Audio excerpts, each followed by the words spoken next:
मान्यवर, मैं तो अपेक्षा करता था कि जब ये सूचना सुनेंगे पक्ष विपक्ष में खुशी की लहर दौड़ जाएगी, मगर ये स्याही पड़ गई इनके चेहरे। ये क्या है मान्यवर, किस तरह की पॉलिटिक्स? भाई आतंकवादी मारे गए, आपको इसका भी आनंद नहीं है?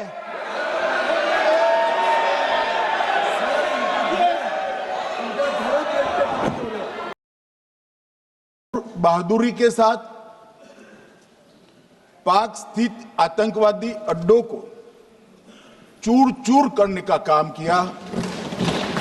वो घटना पर जो बहस हो रही है, इसमें हिस्सा लेने के लिए मैं खड़ा हुआ हूं। माननीय अध्यक्ष जी, सबसे पहले पहलगांव में जो नृशंस हत्या की गई निर्दोष नागरिकों की, धर्म पूछकर उनको मारा गया, इनके परिवार के सामने मारा गया और बड़ी बर्बरता के साथ ये हत्याएं की गई, इसकी मैं घोर निंदा करता हूं। और जो मारे गए हैं इनके परिजनों के साथ अत्यंत हृदय की गहराइयों से मैं संवेदना भी व्यक्त करना चाहता हूं। ऑपरेशन सिंदूर के जवाब में पाकिस्तान के हमारे नागरिक ठिकानों पर गोलीबारी की, इसमें भी कुछ नागरिक हताहत हुए, गुरुद्वारा भी टूटा, मंदिर भी टूटा। जो भी नागरिक उसमें घायल हुए हैं और जो हताहत हुए हैं, वो सभी के प्रति मैं पूरे सदन की ओर से गहरी संवेदना व्यक्त करना चाहता हूं। माननीय अध्यक्ष जी, कल से यहां पर पक्ष और विपक्ष दोनों की चर्चा चल रही है और स्वाभाविक है, जब इस तरह की नृशंस घटना घटे देश में, तब इस पर मुक्त चर्चा भी होनी चाहिए, चिंतन भी होना चाहिए, आगे न हो इसकी व्यवस्था की भी चिंता होनी चाहिए। माननीय अध्यक्ष जी, मैं विषय पर आने से पहले आपके माध्यम से सदन को और सदन के माध्यम से पूरे देश को ऑपरेशन महादेव जो कल एक हुआ है, इसकी जानकारी देना चाहता हूं। माननीय अध्यक्ष जी, कल ऑपरेशन महादेव में सुलेमान उर्फे फैजल जट, अफगान और जिब्रान, 3 आतंकवादी सेना, सीआरपीएफ और जम्मू कश्मीर पुलिस के संयुक्त अभियान में ऑपरेशन महादेव में मारे गए। और माननीय अध्यक्ष जी, ये जो सुलेमान है, ए श्रेणी का लश्कर तोयबा का कमांडर था। पहलगाम हमले में और गगनगिर आतंकी हमले में वो लिप्त था। इसके ढेर सारे सबूत हमारी एजेंसियों के पास है। अफगान ए श्रेणी का लश्कर तैयबा का आतंकवादी था और जिब्रान भी ए ग्रेड आतंकवादी था। और माननीय अध्यक्ष जी, मैं सदन को और सदन के माध्यम से पूरे देश को बताना चाहता हूं, जिन्होंने बैसरन घाटी में हमारे प्रवासियों को, नागरिकों को मारा था, ये तीनों आतंकवादी ये थे और तीनों मारे गए।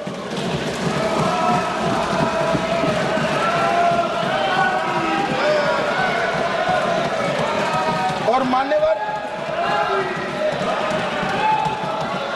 मैं आज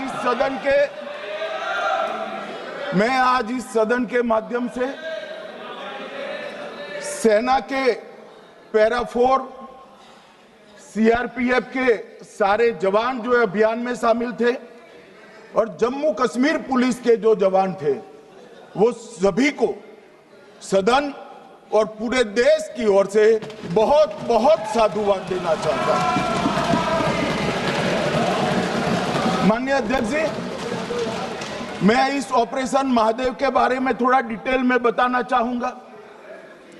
ऑपरेशन महादेव की शुरुआत 22 मई 2025 जिस दिन हत्या हुई थी उसी दिन रात को 22 मई 2025 को हुई। जिस दिन हत्या हुई थी उसी दिन रात को एक सुरक्षा मीटिंग की गई थी जम्मू कश्मीर में। ये पूछ रहे थे, कोई गए नहीं, सिर्फ राहुल गांधी गए। अब आपकी आंख कौन से चश्मे से देख रही है मुझे मालूम नहीं माननीय अध्यक्ष जी। 1 बजे हमला हुआ, मैं 5:30 बजे श्रीनगर में उतर चुका था। माननीय अध्यक्ष जी, अरे सुनो सुनो, मैं बताता हूँ ना 22 में, सुनो ना प्लीज, धैर्य रखकर सुनो, हमने आपको नहीं टोका है, सुनना पड़ेगा भाई, ऐसे नहीं चलेगा। माननीय अध्यक्ष जी, नहीं, पर बैठे बैठे मत बोलिए आप भी। माननीय अध्यक्ष जी, 23 अप्रैल को टिप्पणी मत करिए। एक सुरक्षा मीटिंग की गई। सभी सुरक्षा बल, सेना, CRPF, BSF, Jammu Kashmir police ने निर्णय किया गया कि जो नृशंस हत्यारे हैं वो देश छोड़कर पाकिस्तान भाग न पाए, इसकी हमने पुख्ता व्यवस्था की और भागने नहीं दी। 22 मई को आईबी के पास एक ह्यूमन इंटेल आई और एक क्षेत्र के अंदर, दाची गांव क्षेत्र के अंदर आतंकवादियों की उपस्थिति की सूचना मिली। आईबी और सेना द्वारा दाचीकाम क्षेत्र में अल्ट्रा सिग्नल कैप्चर करने के लिए जो इंस्ट्रूमेंट हमारी एजेंसियों ने बनाए हैं, इसके द्वारा इस सूचना को पुख्ता करने के लिए मई से 22 जुलाई तक लगातार प्रयास किए गए। ठंड में ऊंचाइयों पर हमारे सेना के अधिकारी पैदल इनके सिग्नल प्राप्त करने के लिए घूमते रहे, आईबी के अफसर भी घूमते रहे, सीआरपीएफ भी घूमती रही और मान्यवर 22 जुलाई को हमें सफलता मिली। सेंसर्स के माध्यम से आतंकवादी होने की पुष्टि मिल गई। तब 4 पैरा जो हमारी सेना का एक हिस्सा है, उसकी नेतृत्व में 4 पैरा के जवान, सीआरपीएफ के जवान और जम्मू कश्मीर पुलिस के जवान मान्यवर एक साथ ये आतंकवादियों को घेरने का काम किया। सेना, सीआरपीएफ, जम्मू कश्मीर पुलिस की मीटिंग भी की गई। जो 5 ह्यूमन एसेट्स थे उनको भी वहां बेचा गया और कुल मिलाकर कल जो ऑपरेशन हुआ, इसमें हमारे निर्दोष नागरिकों को मारने वाले तीनों आतंकी मौत के घाट उतार दिए। मान्यवर, तीनों के नाम मैंने बताए हैं, सुलेमान उर्फे फैजल जट, अफगान और जिब्रान। मान्यवर, वो तो एक आशंका थी कि यही लोगों ने घटना की है, मगर मैं बाद में एनआईए की जांच पर आता हूं, एनआईए ने पहले से ही इनको, जिन्होंने आसरा लिया था, वो लोगों को गिरफ्तार कर रखा था। उनको खाना पहुंचाने वाले लोगों को अपने कब्जे में रखा था। तो जब आतंकवादियों के शव श्रीनगर आए, इनसे पहचान कराई गई। 4 लोगों ने पहचान लिया, यही 3 लोग थे जिन्होंने पहलगांव में आतंकी घटना को। मगर हमने इस पर भी भरोसा नहीं किया मान्यवर, कोई जल्दबाजी नहीं की।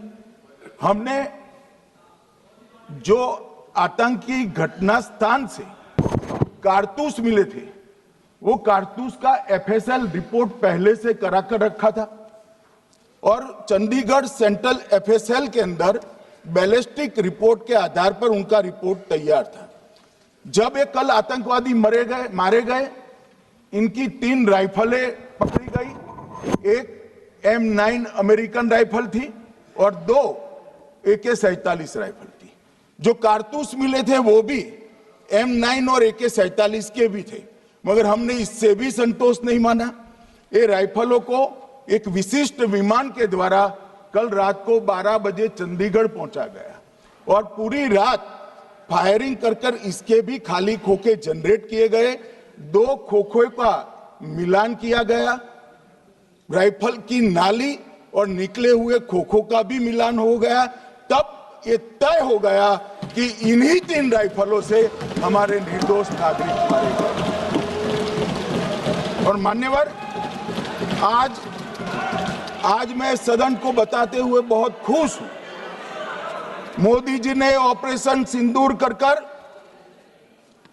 आतंकवादियों को जिन्होंने आतंकवादियों को भेजा था उनके आकाओं को जमीन में मिलाने का काम किया था।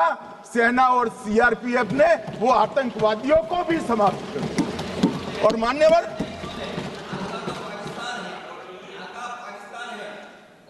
कौन पाकिस्तान से आपकी बात होती है क्या? अरे बैठ जाओ भाई।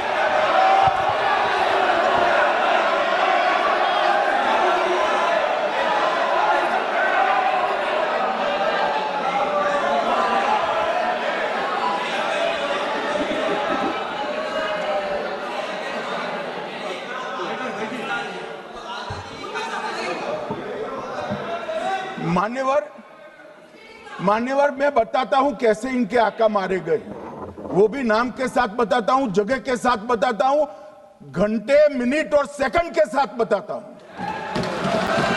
मान्यवर, मैं तो अपेक्षा